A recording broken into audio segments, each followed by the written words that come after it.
Hello, everyone, and welcome to this month's online book seminar series hosted by the Hague Programme on International Cybersecurity. My name is Lisa Andersen, and I'm a postdoctoral researcher here at Leiden University.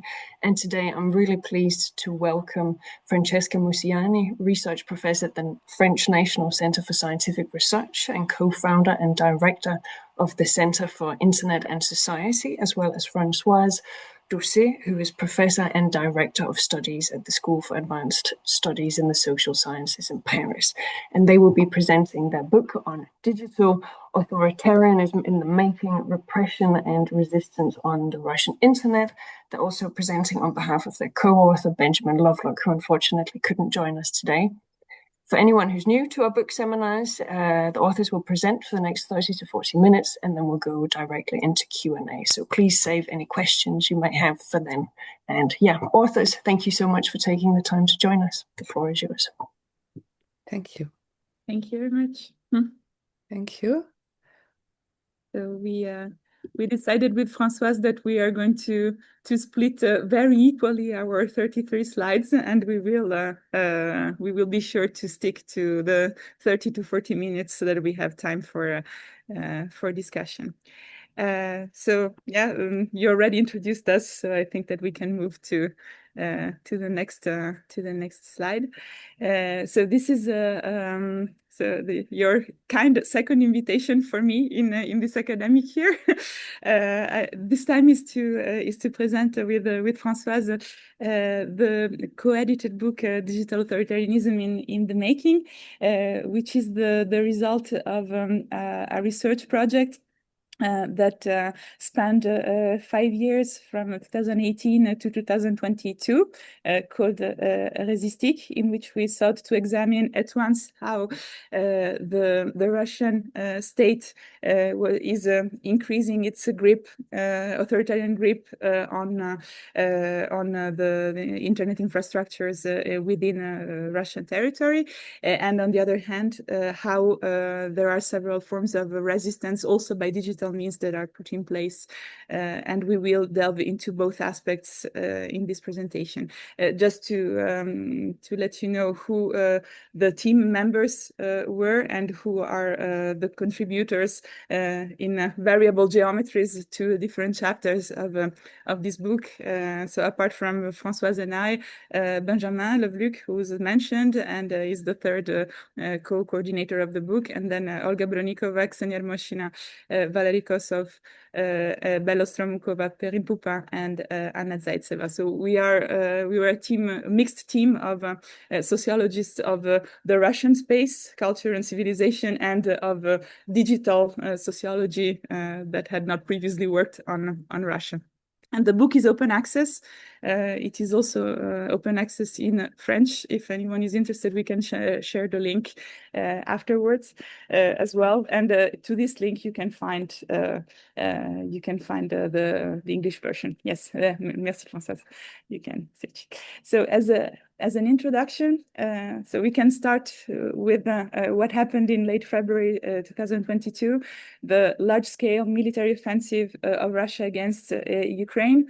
In this, at that time, there were a number of measures that took place: an immediate strengthening of media censorship, as well as internet controls and blocks in Russia, a further enlistment of the internet at the service of the warlike policy of the state that was already ongoing but accelerated suddenly. The brutal tightening of an articulate network of controls and constraints that was also already ongoing and weighing increasingly on both actors and the digital infrastructures in Russia. And the law was amended in a yet more restrictive sense, as it had been progressively doing since the early 2010s.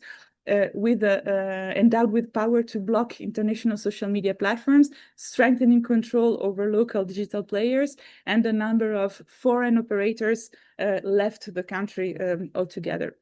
So in this book, we take this accelerating moment as a starting point to go back and to ask, how did we get here, and how a digital space that was actually mostly deregulated and with important spaces of freedom in its beginnings actually found authoritarian dynamics impressed upon it. So in this presentation, we will be trying to do an outline of what digital authoritarianism is, can be defined, and what are the practices subtending it, what are digital resistances, plural, in practice, and there will be a final part in which we delve into the Russian case, and more particularly the Russian case in the wartime of the explicit wartime of the past 4 years. So to start with authoritarianism, so there is a good amount of literature that brings different nuances and facets to this concept. An interesting one is the one by Guriev and Reisman with the book that came out in 2022 that coined the notion of spin dictators, that is to say, political regimes that are based on providing a simulacrum of democratic mechanisms and delving into like manipulation of public debate in various ways, rather than imposing directly fear and violence. So in this book, the author makes the argument that arguably Putin has been presenting himself as a spin dictator for a long time, and arguably it is much less the case since the invasion of Ukraine. Another interesting notion is that of Lewis that speaks about illiberal democracy, so the ways in which legal norms can be transgressed by those in power if this helps maintain order. There is a clear distinction between friend and enemy that is established, and there is a more and more marked veil of suspicion that is established on all the discordant voices. To go from authoritarianism to digital authoritarianism, more precisely. So it is there is like a set of literature that examines how the more established forms of public space are important targets of repressive influence, so physical demonstrations, media such as radio or television, and then there is like the whole set of opportunities for authoritarianism, so to speak, that is brought about by the digital space, that seems to offer certainly a number of opportunities to express and to organize themselves for citizens, but like there is also the need sometimes to imagine detours and take alternative paths to do so. So digital liberties are actually a daily and concrete issue for several citizens in Russia and beyond. There is among like citizens, there is a varied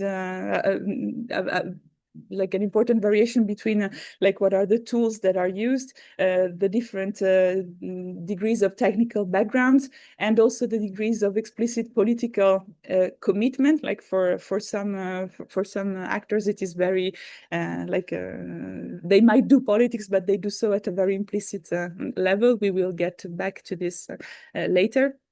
And there is also a need to deal with an increasingly complex and sometimes deliberately ambivalent legislation. It is often the case in authoritarian contexts. The authorities seek to establish a counterpart of physical space, like in terms of a form of arbitrariness that is intended to intimidate and also to force self-censorship to some extent online, even before engaging in freedom of expression.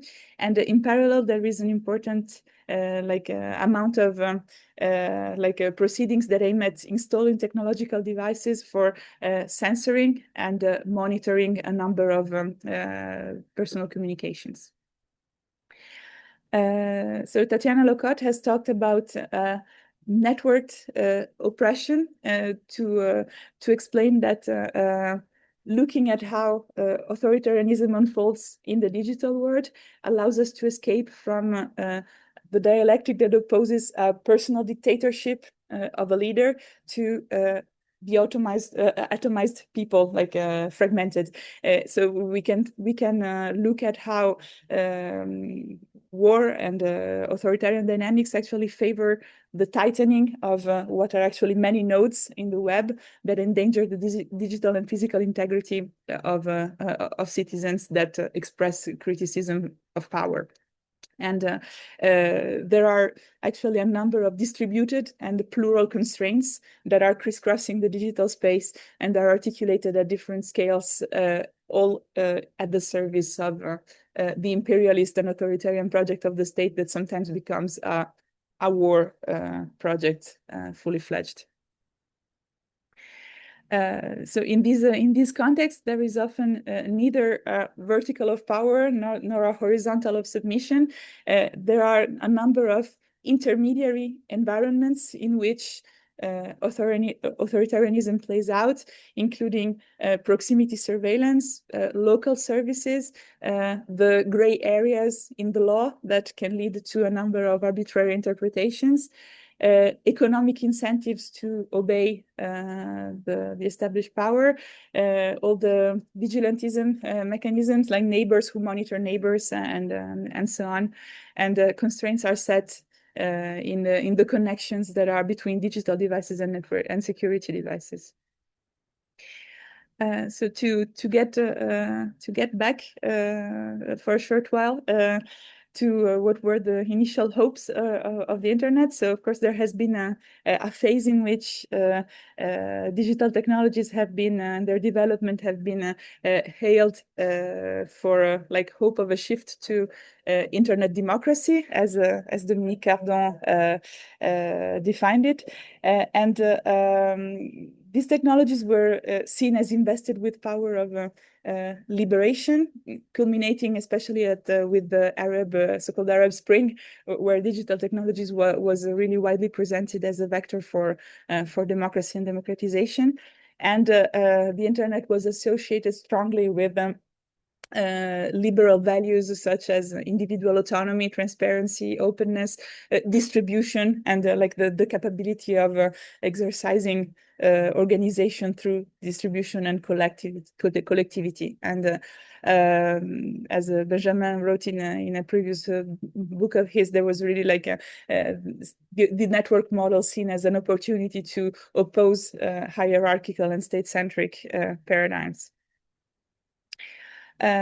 And we also saw subsequently kind of a second wave that Romain Badoir has called the disenchantment of the internet, a number of worries and disappointments that were set in the face of many new threats associated with digital technology. So, for example, related to the collection and the exploitation of personal data, of surveillance capitalism, of manipulation and destabilization of democratic processes and so on, and also a more general reaffirmation of the prerogatives of the state in the governance of digital technologies, state that had been fairly discreet in some, maybe in the core years of the emancipatory potential of the internet, and comes back with a bang.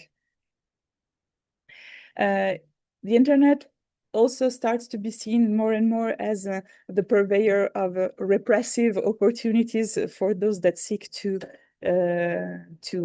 exert repression.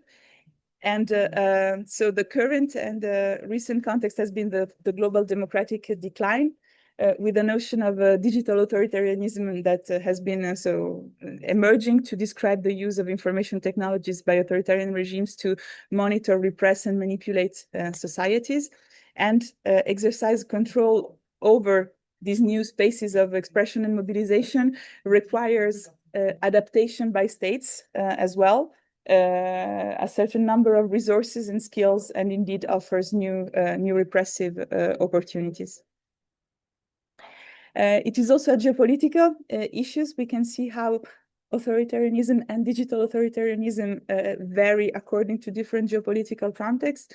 There is an important set of literature on China, which is perhaps seen as the most successful example of digital authoritarianism, with a number of interferences of state services in infrastructures, in access filtering processes, and automated censorship devices. And there have been works dedicated to like specific countries and how authoritarianism unfolds by means of digital technologies there. Middle East, Pakistan, Zimbabwe, to name but a few, and also some works that look at how liberal democracies have been also presenting elements of digital authoritarianism. So what of Russia, which is the focus of the book? So the specific focus of Russia is that unlike the Great Firewall in China, that is like a long-standing centralization project of the state, the Russian internet initially developed freely. And there was a brutal economic deregulation in the 90s, which severely affected the population standards of living, but also gave a lot of free rein to the first innovators of the Russian internet. And there was a political context that remained open to international collaborations, allowing a lot of movement of people and digital goods. Russia was, by the way, already at war against its own parliament in 93, Chechnya in a year later, and again in the late 90s. But the public media space was scarcely regulated. I believe this is possibly my last slide before I hand over to Françoise. So what happened in the early 2000s was that, well, Putin happened, right? The election of Vladimir Putin to the Russian presidency for the first time in 2000. And there was this political and digital paradox of half freedom of expression. And on one hand, the rapid development of a free internet, and on the other, the strengthening of a number of vertical and authoritarian dynamics of political governance. In the early 2000s, the Russian web was actually seen as open and a purveyor of hopes for democratization and mobilization. And then a large protest movement happened during the parliamentary elections 2011-12 and embodied the civic potential of the web and benefited from mobile applications and social media. And I'll let Françoise take over. Okay, thank you. Thank you so much, Francesca. I will focus on elaborate on what we observe in Russia in the 2010s, so before 2022 and the massive aggression of Ukraine. And the last part of my presentation will be devoted to what happened after 2022. So in the early 2010s, we observe increasingly strict government regulations which undermine the online freedoms in Russia. The Russian legislation became more cumbersome, illustrating the government's desire to establish national control over a digital arena that had eluded it at the beginning. And this took place after the demonstrations which occurred in Moscow and the big cities of Russia in 2011-2012. And afterwards, Putin mandates built up. Citizens were encouraged to rally around the patriotic and reactionary discourse of the authorities, or were excluded and reduced to marginalization. So it was, of course, the enforcement of political authoritarianism. National recentering of the internet took place, supported in particular by the legislative arsenal serving the objective of power. And this legislation was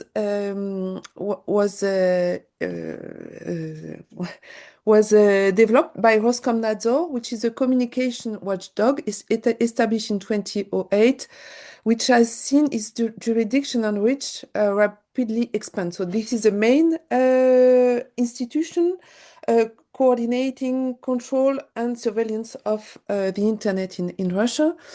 And Roskomnadzor has an important network of relationships and collaboration with all state security institutions, and of course with the so-called Federal Security Services, the FSB, at all levels of power, both federal and regional.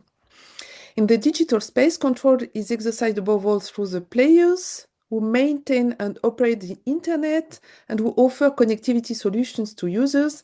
And these players are constantly subject to new legal and technical constraints. A dynamic of so-called sovereignization took place at the end of the 2010s with the adoption of the law on the sovereign internet in 2019.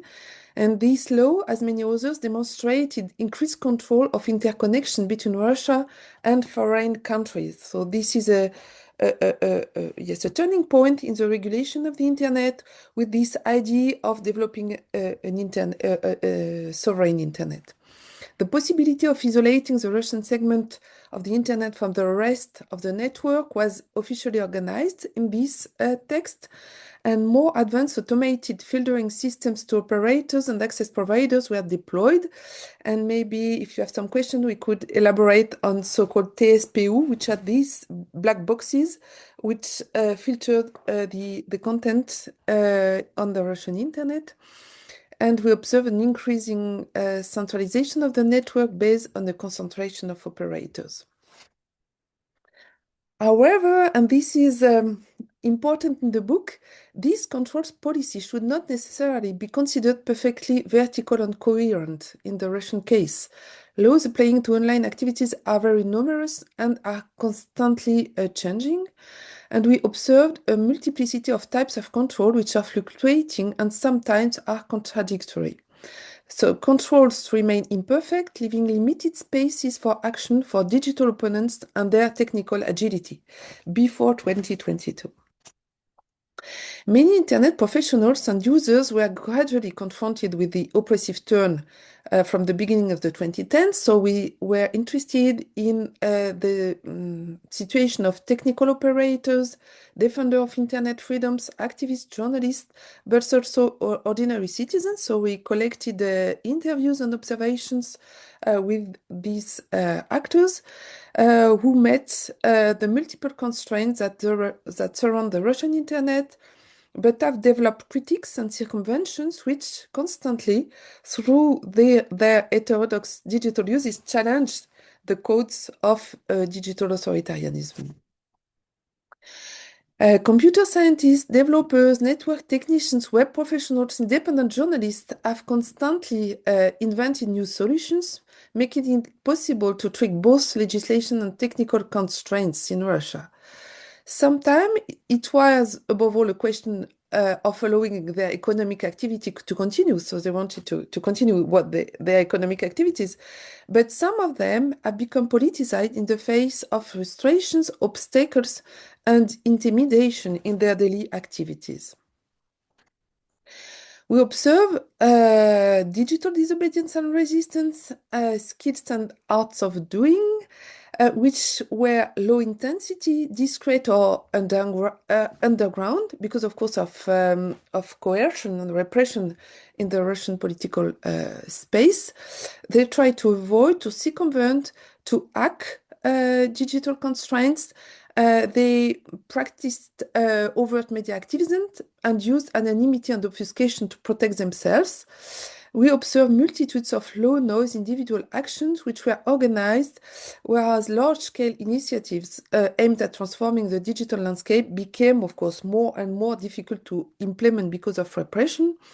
We observe hybridization of online and offline disobedience. And just I wanted to explain that we were interested, we analyzed the work of NGOs such as Roskom Svoboda, the Society for the Free Internet, or another organization called Teplitsa in Russia, who were defending internet freedom in the 2010s.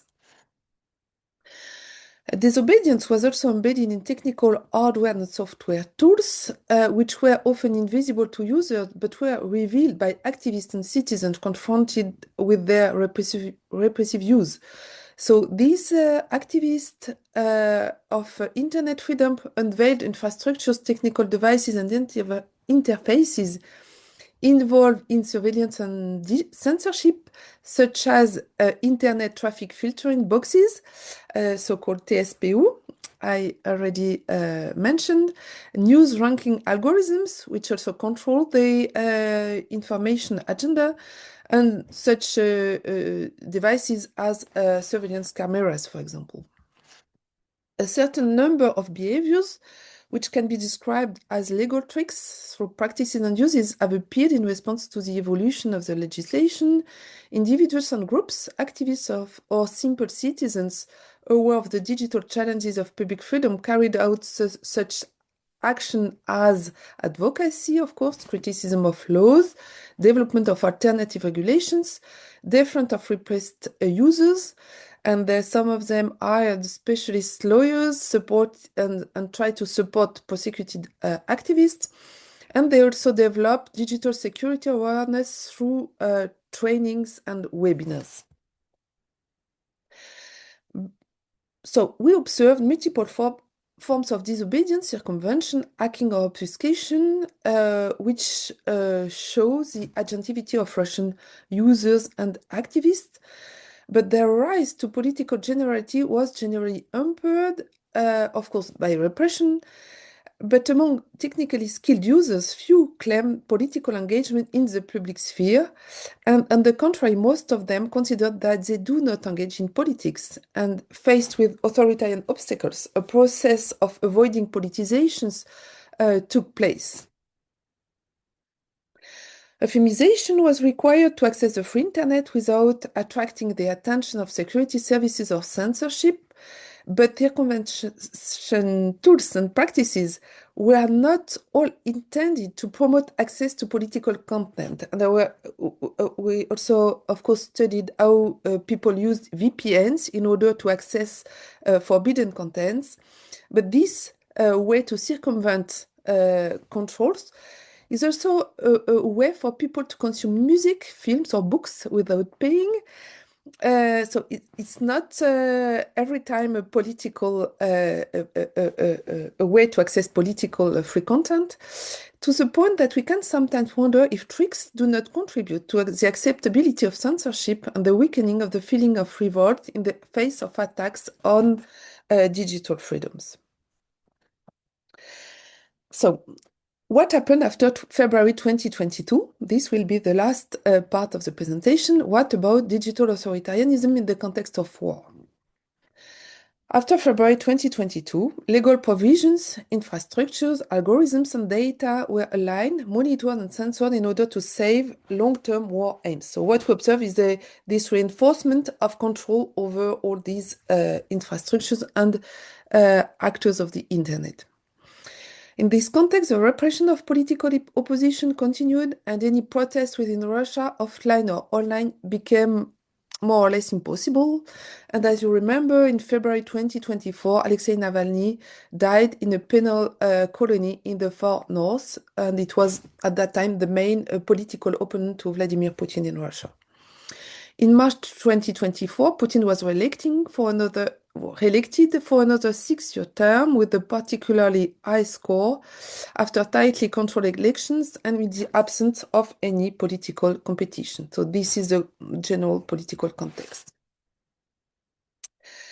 After the invasion, international sanctions were adopted against Russia. And in the era of digital transformation, the structure of economic sanction has evolved from traditional trade embargoes to more sophisticated digital sanctions. And what we observed is that despite the sanctions imposed upon it, the Runet, the Russian internet, is surprisingly resilient. The reorganization of the Russian digital space has benefited Russian companies such as Yandex, which is a kind of Google company, VK, which is a social network of Kontakte, a kind of Facebook, and Sber, which is a bank, which is very active in the development of new technologies, and which now have monopolistic access to the domestic market. The resilience of the Russian internet can be partially explained by the tricks of players who circumvent constraints, and this even includes now official actors.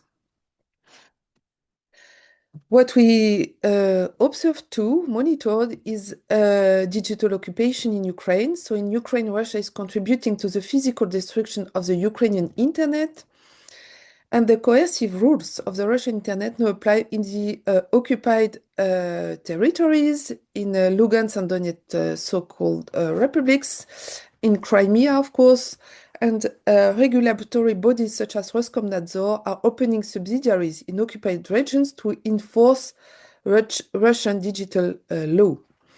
And according to Reporters Without Borders, I quote, the Russian forces are colonizing the Ukrainian digital infrastructures and are installing their telecommunications companies in southern Ukraine. Beyond Ukraine, digital authoritarianism à la Russe can be characterized by its ambitions to export and establish itself in countries near and far. The Russian authoritarian model is being exported to countries where political pluralism is under threat and where local control measures are already in place. And the success of Russian digital surveillance and censorship is based on its relatively low cost and adaptability to a wide range of contexts. But what we observe as well, and this is more recent, is a deterioration in the quality of the Russian internet. Russian digital dictatorship combines authoritarianism with a new imperialism based on the extension of its digital borders in Ukraine. But this authoritarian dynamic is accompanied by a deterioration in the quality of the Russian digital network.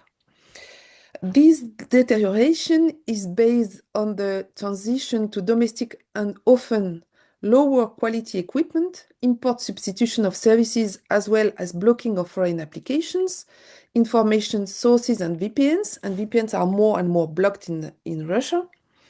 But this deterioration is also the consequence of the blocking of platforms and regional mobile internet shutdowns due to attacks by Ukrainian drones using mobile networks in 2025. So what we observe since May 2025 is an increasing number of mobile internet shutdowns in the different regions of Russia, and this is an effect, or this shows the degradation in connectivity in Russia itself. So sovereignty is largely synonymous now with the deterioration in connectivity within the country, but at the front too, and this has military consequences. So this will be my last slide and the conclusion. Are we going from digital authoritarianism to digital autarky? The deterioration in connectivity and blocking of social networks such as Telegram and WhatsApp in Russia, this is justified by the military conditions of wartime. In this wartime context, new platforms are being imposed on Russian society to substitute forbidden apps, and these new platforms tighten control on surveillance. And I wanted to give the example of the messenger Max, which is a new messenger developed and implemented with the strong support of the Russian state. And this new messenger is also a new tool of control and surveillance on the internet in Russia itself. What we observe too is that during mobile internet shutdowns, which are more and more frequent, whitelists which restrict access to digital content are developed. So whitelists are this list of official websites which remain accessible during shutdowns. This is a very limited list of official resources or state companies which remain accessible during shutdowns. But of course, this whitelist restrict the access and limit the access to the internet. And what we observe is the rising discontent among Russian users facing these new constraints and everyday problems regarding their access to the network. The use of VPNs to bypass blocks and surveillance is becoming increasingly difficult, widening the gap between internet usages within the country and that of users abroad in foreign countries. So there is a growing gap between those who are inside and those who are outside Russia. And so I will conclude with this question: are we, and maybe we could open a new chapter for our book, or for our next book, which will be: do we observe, do we face, are we facing a digital autarky in the making in Russia? And this, I will open this question for a discussion. So thank you very much for your attention. Of course, with Francesca, we're ready to answer your question.